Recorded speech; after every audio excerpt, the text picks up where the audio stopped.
नमस्कार दोस्तों, जय हिंद। स्वागत है आप सभी का हमारे YouTube चैनल देश पल्स पर। मैं हूं रवीश कुमार और आज की यह रिपोर्ट देश के उन करोड़ों वृद्धावस्था, विधवा और दिव्यांग पेंशन धारकों से जुड़ी है जो दो बड़े सवालों के जवाब जानना चाहते हैं। पहला, इस महीने की पेंशन का पैसा कब आएगा, और दूसरा, क्या वाकई पेंशन राशि बढ़कर 3,000 या उससे अधिक होने वाली है, जैसा कि सोशल मीडिया पर तेजी से वायरल हो रहा है। आज हम दोनों सवालों की पूरी सच्चाई आपके सामने रखेंगे। वीडियो को शुरू से आखिर तक जरूर देखिए।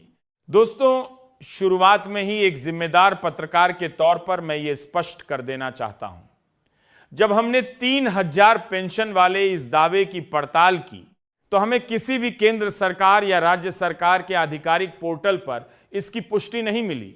जो वेबसाइटें और वीडियो यह दावा कर रहे हैं, उनमें से ज्यादातर एक जैसी भाषा में यह बात दोहरा रहे हैं, बिना किसी सर्कुलर नंबर, प्रेस नोट या राज्य के नाम के। यह एक बड़ा संकेत है कि यह दावा अभी असत्यापित है। इसका मतलब यह नहीं कि पेंशन योजनाओं में कोई बदलाव नहीं हो रहा, बल्कि इसका मतलब यह है कि जब तक कोई ठोस आधिकारिक अधिसूचना सामने नहीं आती, तब तक किसी एक तय राशि को पूरे देश के लिए अंतिम सच नहीं माना जा सकता। दोस्तों, अब पहले सवाल की बात करते हैं, पेंशन का पैसा कब आएगा। दोस्तों, यह समझना जरूरी है कि वृद्धावस्था, विधवा और दिव्यांग पेंशन का भुगतान राज्य सरकारों के जरिए होता है और हर राज्य का भुगतान चक्र थोड़ा अलग हो सकता है। ज्यादातर राज्यों में पेंशन महीने की शुरुआत में या महीने के पहले हफ्ते में लाभार्थी के बैंक खाते में सीधे ट्रांसफर की जाती है, जिसे डायरेक्ट बेनिफिट ट्रांसफर यानी डीबीटी कहा जाता है। अगर किसी महीने आपकी पेंशन तय समय पर नहीं आई है तो घबराने की जरूरत नहीं है। इसके पीछे कई सामान्य कारण हो सकते हैं, जैसे बैंक खाते में आधार लिंकिंग अधूरी होना, जीवन प्रमाण पत्र समय पर जमा न होना, बैंक खाता निष्क्रिय हो जाना या फिर विभागीय सत्यापन में थोड़ी देरी। दोस्तों, सबसे पहला कदम यह है कि आप अपने बैंक खाते की स्थिति जांचें। उसके बाद अपने राज्य के समाज कल्याण विभाग के पोर्टल पर या नजदीकी कार्यालय में जाकर भुगतान की स्थिति की पुष्टि करें। दोस्तों, अगर आपकी पेंशन इस महीने अभी तक नहीं आई है तो कुछ आसान कदम आपकी मदद कर सकते हैं। सबसे पहले अपनी बैंक पासबुक अपडेट कराकर देखें कि पैसा आया है या नहीं, क्योंकि कई बार पैसा खाते में आ चुका होता है, लेकिन एसएमएस सूचना न मिलने की वजह से लोगों को इसका पता नहीं चलता। दूसरा, यह जरूर जांचें कि आपका जीवन प्रमाण पत्र समय पर जमा हुआ है या नहीं, क्योंकि इसके अधूरे रहने पर भुगतान अस्थायी रूप से रुक सकता है। तीसरा, अपने आधार और बैंक खाते की लिंकिंग की स्थिति जांचें। और चौथा, अगर इसके बाद भी समस्या बनी रहती है तो अपने नजदीकी पंचायत, नगर निगम या समाज कल्याण कार्यालय में जाकर शिकायत दर्ज कराएं और शिकायत संख्या जरूर सुरक्षित रखें। दोस्तों, अब बात करते हैं दूसरे और सबसे बड़े सवाल की, यानी क्या पेंशन राशि बढ़कर 3,000 होने वाली है। दोस्तों, यहां तस्वीर को समझने के लिए हमें केंद्र और राज्य दोनों स्तर पर देखना होगा। केंद्र सरकार की तरफ से राष्ट्रीय सामाजिक सहायता कार्यक्रम के तहत जो न्यूनतम केंद्रीय अंशदान तय है, वह वर्षों से एक जैसा बना हुआ है। विशेषज्ञों का कहना है कि 2011-12 के आसपास जब आखिरी बार इसमें संशोधन हुआ था, तब से महंगाई को देखते हुए इसमें काफी बढ़ोतरी की जरूरत है और यह मांग संसद में भी कई बार उठ चुकी है। लेकिन दोस्तों, केंद्र सरकार की तरफ से इस केंद्रीय अंशदान में हाल ही में किसी बढ़ोतरी की कोई आधिकारिक घोषणा हमें नहीं मिली। दोस्तों, असली फर्क यहीं से शुरू होता है। हर राज्य सरकार अपनी तरफ से केंद्रीय अंशदान के ऊपर अतिरिक्त राशि जोड़ती है और यह अतिरिक्त राशि राज्य दर राज्य बहुत अलग अलग होती है। कुछ राज्यों में कुल पेंशन राशि 1,000 रुपए के आसपास है, तो कुछ राज्यों में यह इससे कहीं अधिक है, खासकर उन राज्यों में जहां हाल के वर्षों में राज्य सरकार ने अपने बजट से अतिरिक्त बढ़ोतरी की घोषणा की है। इसलिए दोस्तों, पूरे देश में पेंशन 3,000 हो गई जैसा कोई एक समान दावा सही नहीं है, क्योंकि यह पूरी तरह इस पर निर्भर करता है कि आप किस राज्य में रहते हैं और वहां की सरकार ने क्या फैसला लिया है। दोस्तों, अगर आप अपने राज्य में पेंशन राशि की सही और ताजा जानकारी चाहते हैं तो सबसे भरोसेमंद तरीका है अपने राज्य के समाज कल्याण विभाग की आधिकारिक वेबसाइट पर जाना। वहां आपको अपने राज्य की मौजूदा पेंशन राशि, हाल में हुए किसी संशोधन की जानकारी और आवेदन व सत्यापन से जुड़ी पूरी प्रक्रिया मिल जाएगी।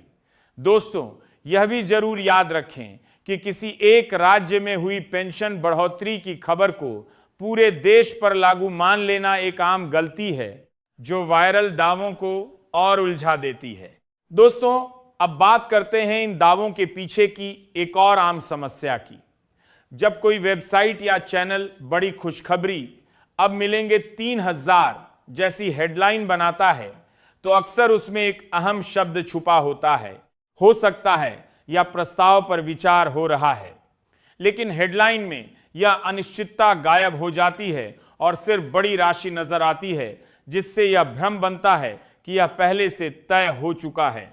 दोस्तों, यह समझना बेहद जरूरी है कि प्रस्ताव पर चर्चा और लागू हो चुका फैसला, इन दोनों में जमीन आसमान का फर्क है। दोस्तों, यह भी समझना जरूरी है कि इस तरह के 3,000 पेंशन वाले दावे आमतौर पर कैसे फैलते हैं। अक्सर एक वेबसाइट कोई सामान्य सी हेडलाइन बनाती है और फिर दर्जनों मिलती जुलती वेबसाइटें और चैनल उसी दावे को लगभग शब्दश कॉपी कर लेते हैं बिना किसी अतिरिक्त पुष्टि के। जब एक ही आंकड़ा कई जगह दिखता है तो देखने वाले को लगता है कि यह जरूर सच होगा, लेकिन दोस्तों, यह असल में सिर्फ एक ही असत्यापित स्रोत की नकल होती है, न कि कई स्वतंत्र पुष्टियां। इसलिए किसी दावे के कई जगह दिखने को उसकी सच्चाई का सबूत न माने, बल्कि हमेशा मूल सरकारी स्रोत तक पहुंचने की कोशिश करें। दोस्तों, इसके साथ ही एक जरूरी चेतावनी भी देना चाहूंगा। पेंशन बढ़ाने या जल्दी भुगतान दिलाने के नाम पर कुछ ठग बुजुर्गों, विधवा महिलाओं और दिव्यांगजनों को फोन करके बैंक की गोपनीय जानकारी, ओटीपी या एटीएम पिन मांगते हैं। याद रखिए, कोई भी सरकारी विभाग कभी फोन पर आपकी गोपनीय बैंकिंग जानकारी नहीं मांगता। अगर कोई ऐसा कॉल आए तो उसे तुरंत नजरअंदाज करें और नजदीकी पुलिस स्टेशन या साइबर हेल्पलाइन पर इसकी शिकायत दर्ज कराएं। दोस्तों, यह जरूर समझिए कि इसका मतलब यह बिल्कुल नहीं है कि पेंशन राशि बढ़ाने की मांग गलत है। बुजुर्गों, विधवाओं और दिव्यांगजनों के लिए बेहतर और ज्यादा पेंशन राशि की मांग पूरी तरह जायज है और संसद में भी बार बार यह मुद्दा उठाया जा चुका है। लेकिन जब कोई वीडियो एक विशिष्ट राशि को बिना किसी सत्यापित स्रोत के पूरे देश पर लागू बताकर पेश करता है तो वहां सतर्क रहना जरूरी हो जाता है, क्योंकि गलत उम्मीद जगाना भी उतना ही नुकसानदायक हो सकता है जितना सही जानकारी न देना। अब जरा सोचिए, हमारे बुजुर्ग, विधवा माताएं और दिव्यांग भाई बहन जो पहले से ही आर्थिक तंगी से जूझ रहे हैं, अगर उन्हें गलत जानकारी के आधार पर यह उम्मीद दी जाए कि उनकी पेंशन तिगुनी होने वाली है और बाद में ऐसा कुछ न हो तो उनके मन को कितनी निराशा होगी। यही वजह है कि देश पल्स की जिम्मेदारी है कि हम आपको सिर्फ वही जानकारी दें जो सत्यापित हो। अब दोस्तों, आपकी राय जानना हमारे लिए बहुत जरूरी है। नीचे कमेंट बॉक्स में जरूर बताइए, आपके राज्य में फिलहाल वृद्धा, विधवा या दिव्यांग पेंशन की राशि कितनी है और क्या आपको इस महीने पेंशन समय पर मिली। आपकी जानकारी हमें और आपके साथी दर्शकों को सही तस्वीर समझने में मदद करेगी। अगर आपको यह जानकारी उपयोगी लगी हो तो वीडियो को लाइक जरूर करें, इसे अपने परिवार और उन सभी साथियों के साथ शेयर करें जो ऐसे वायरल दावों का शिकार हो सकते हैं। और अगर आपने अभी तक देश पल्स को सब्सक्राइब नहीं किया है तो अभी सब्सक्राइब करके बेल आइकन दबा दें, ताकि वृद्धावस्था, विधवा और दिव्यांग पेंशन से जुड़ी हर सत्यापित और आधिकारिक जानकारी सबसे पहले आप तक पहुंचे। दोस्तों, जैसे ही किसी भी राज्य सरकार या केंद्र सरकार की तरफ से पेंशन राशि को लेकर कोई वाकई आधिकारिक आदेश, अधिसूचना या फैसला सामने आता है, हम उसकी पूरी और सटीक जानकारी सबसे पहले आपके लिए लेकर आएंगे। तब तक बिना पुष्टि वाले दावों से सावधान रहिए, आधिकारिक जानकारी का इंतजार कीजिए और सही जानकारी फैलाने में हमारा साथ दीजिए। मैं हूं रवीश कुमार, मिलते हैं अगली सत्यापित अपडेट के साथ। धन्यवाद। जय हिंद।